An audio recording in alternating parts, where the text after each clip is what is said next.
Hey friend. Okay, I just made a video and it was like 7.5 minutes long. So I am redoing it now and trying to do it really fast. So here's our curriculum stuff. This is just an IKEA, whatever, bookshelf filled with stuff. We have our my teaching supplies here, curriculum, and then a box for each of the boys. I did one for Worth, even though he's gonna be in preschool, because on the days that he's not, he'll have something that's kind of just for him. Okay, inside of the teaching box, I have like my teacher's manuals plus like our art curriculum or like an art book that we're going to go through occasionally, random books that I've come across, like solar system book and a book on butterflies and stuff that I will come back to whenever I figure out where we're fitting that in each unit, or in each, like whatever week that's going to go in. And then there's random stuff that I've gotten, like build your own or grow your own Venus flytrap in an egg, and random stuff like that, do without markers, and then they're like all about spelling supplies. So all that's in there. And then this is really the big boy. This is our curriculum. It's all sorted by week. So if you, let's see, how's the easiest way to explain this? It's called the crate system. I found it online. And each week has a folder for each kid. So Cruz is always green, Tate's always blue. I take their folders out, and then once I pull a folder out, it's got all of the stuff they have to get done that week. So I took all of our curriculums, figured out how many lessons they had, how many weeks we were doing homeschool, and divided all that up to figure out how many lessons we had to do per week to complete our curriculum by the end of the year. So all their handwriting, spelling, math, and then science is in here. We're doing like a supplemental science curriculum just for fun, so that'll be like just once a week we'll have something like that, and then we'll probably add activities in to go along with that. Nothing over planned, but anyways, I got that just because I thought it can keep me on track. So we're doing like an interactive notebook with those. So the cool thing that I like about this is, number one, all of my stuff is organized for the year. If I'm moving too fast, that's okay. I can just get some stuff out of a future week. If we're moving too slow, I think I've set it up so that I have a few like break weeks so that we can catch up, or a few days where we can go back and catch up on anything that we haven't finished from the prior weeks. The other thing that I like about this is, well, two other things. Number one, it's like homeschool on the go. So whenever we're going to the beach or we're going to my parents' house or whatever, like I just grab the folder for the week that will be gone, and that's the work that I know that we need to get done. All the other stuff could like go by the wayside, and as long as I've gotten the stuff done in this folder, I'm good to go. The other thing that I really like, that I'm excited about, is, I think it's in here. This is the first week. I was going to show you if I can find it. Yes. So on Pinterest, as I come across stuff, I was getting overwhelmed with like what to pin and what to,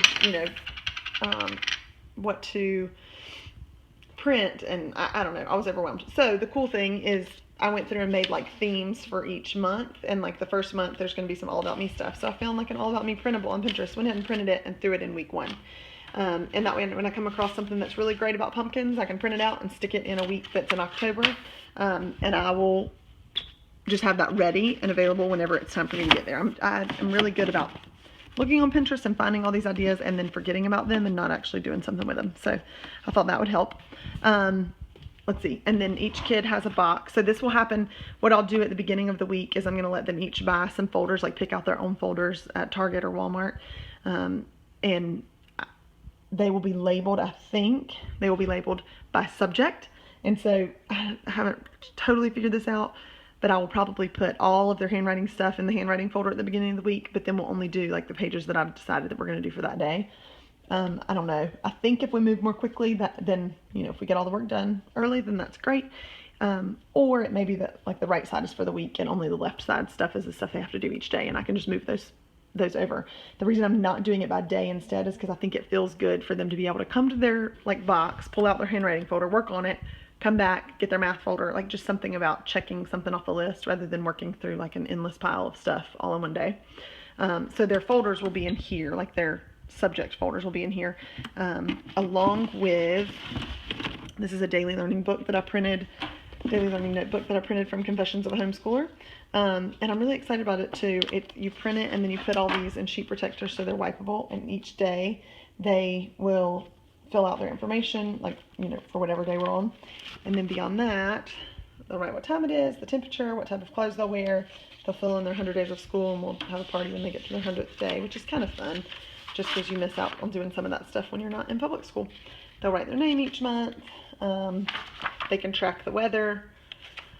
and write the dates in as we go. It'll be part of their calendar. And then these are just like practice sheets. But anyways, I think that'll be fun, and they'll spend just like 5 minutes, maybe a little bit longer. I guess it'll depend on how long it takes them to get through that each morning doing that. And then also within this box is a supply box that when they go and buy stuff, I'm going to let them fill up their supply box. This is in here just because I have these and thought that way if we take homeschool on the go. Somebody else suggested getting a clipboard with that opens, you know, like one that you can store stuff inside of. Then you could store all your stuff in case you need to go to the doctor or whatever. You can just pack up their homeschool and take it with you. So each of them have that. And then I'll show you one more thing. We have a closet right here that's got a bunch of stuff in it. These are all like Lego, so just ignore that part, and like magniformers and Play-Doh. But some of this stuff is for school, and I'm going to do centers for them, which sounds very schooly, and I'm not trying to be, but I also know that like it would be fun for them to have like 5 minutes where they get to do something special. So these are geo boards, and I found like little shapes that I printed out, and they'll have to look at that and then make the shapes on the geo boards with rubber bands. And then hang it back in there. This, for example, is, I've got notes on there of other things that I need to add to this, but this is a measuring thing. So for math, they'll use different units, and I'll change these out. They'll start out as paper clips, but like depending on the season, who knows, maybe they'll be, I don't know, I can't even think of something random right now, but something Christmas related or whatever. Or it could just be that it's a measuring tape sometime, but they'll measure each of these with those paper clips, and then they'll put it on this chart here. So I laminated them so they could do it with dry erase markers, and there's a bunch of different ones that they have to measure. And so they'll get to do that. Or like these, I haven't put these in a bin yet, but I just got these at the dollar spot.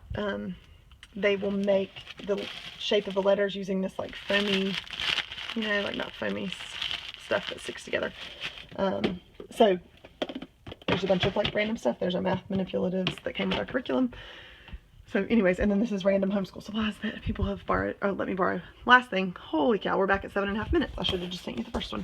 Okay, last thing is this incentives box that I saw somebody do, which I thought was a good idea. As long as they get at least like 100% on one of their worksheets during the day, then they can come to the incentive box at the end of the day and pick out something. This sounds very schooly as well.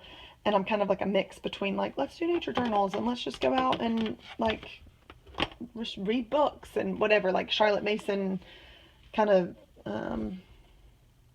that kind of approach. And then there's also a part of me that I don't know, thinks I don't want them to miss out on some of the fun stuff too that you get to do whenever you're in school that you don't get to do at home. So this is an incentives box, and I just pick up like random erasers whenever I'm at the Target dollar spot and throw them in there, or these are tattoos or fun pencils or whatever,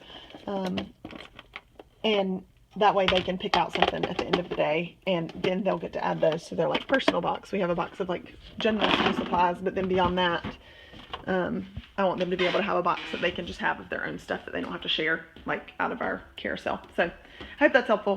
Oh, I should have definitely sent you the other one. This is too long now, but it's coming to you because I clearly can't do it in less than 7 or 8 minutes. So I hope it helps. I'd love to hear what you are doing with Bennett, and specifically what the curriculum is that the school's using. I'm just curious. I would love to know.